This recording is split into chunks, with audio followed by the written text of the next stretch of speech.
Hello everyone. তো বিয়ের পরে সেকেন্ড টাইম দিদির বাড়িতে আসলাম ফ্রি টাইমে।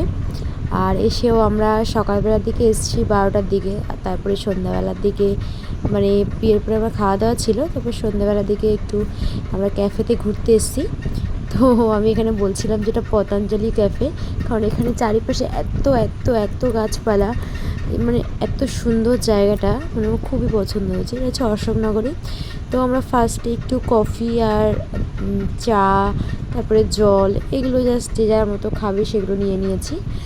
আর ওই যে দিদি গেছে আমাদের পিৎজা অর্ডার করা ছিল, পিৎজা আনতে। তো এই যে ম্যাডাম পিৎজা নিয়ে হাজির হয়ে যাচ্ছে আস্তে আস্তে। তো আমাদের পিৎজা অলরেডি চলে এসছে। তো এখানে রেঞ্জেবেলও কম, অনেক কমই। তো আমরা একটা চিকেন পিৎজা অর্ডার করেছিলাম ডাবল চিজ দিয়ে।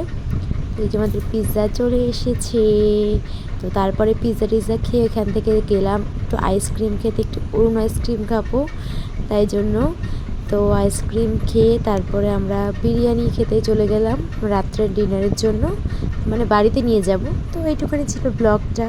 Tata, bye bye. ছবি শেয়ার করতে একদমই ভুললাম না। আর খুব তাড়াতাড়ি ফেসবুকে আমাদের বিয়ের ছবি, রিসেপশনের ছবি আসতে চলেছে, সবাই দেখেও।